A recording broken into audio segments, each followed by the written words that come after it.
A bemutatott forgalmi tevékenység korszerű, jól felszerelt műszaki, technikai hátteret követel. Járműveink teljes körű műszaki ellátását a saját javítóüzemeinkben biztosítjuk. Hetente 3-szor az úgynevezett aknás vizsgálat során az autóbuszok műszaki állapotának ellenőrzése történik meg, kiemelt figyelemmel a jármű biztonsági berendezéseire. Átlagosan 4 hetente az egyes szemle keretében műszeres állapotvizsgálat kerül végrehajtásra.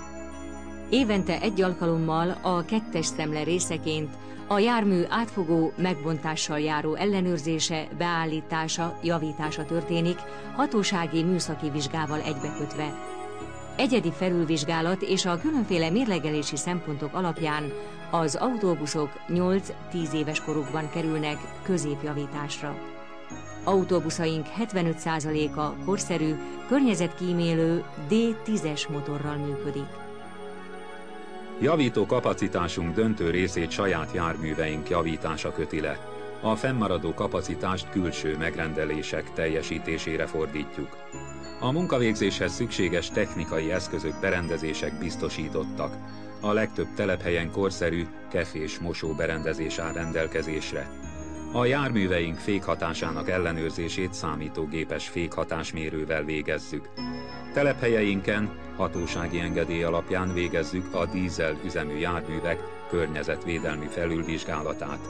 A győri üzem foglalkozik a 4 ütemű benzines autók propán-bután-benzin 2-s üzemre történő átszerelésével is. Az Országos Mérésügyi Hivatal akkreditált laboratóriumaként győri műhelyünkben végezzük a gépjármű diagnosztikai eszközök pontosság ellenőrzését. Javító üzemeink, illetve társaságunk több fontos fejlesztésben együttműködik a Rába RT-vel és a Széchenyi István főiskolával. Az autóbusz árak robbanásszerű emelkedése, az egyre öregebb járműpark, az alkatrészforgalmazásban előforduló nehézségek, a költséggazdálkodási szempontok szigorodása és nem utolsó sorban a foglalkoztatási színvonal megtartásának szempontjai arra ösztönöztek bennünket, hogy fejlesszük az autóbusz középjavítási és fődarab felújítási tevékenységünket és az alkatrészjavítást. Győrben az Ipar utcai központunkban találhatók az adagoló felújító, a gumifutózó, az akkumulátortöltő és javító, a forgácsoló, a hűtő és rugójavító, a fékpofa felújító és az elektromos kisfődarab felújító, valamint a kárpitos műhelyek.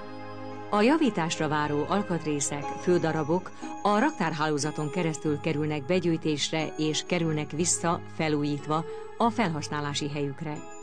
Az ipari tevékenységen belül kiemelt feladat az autóbusz középjavítás.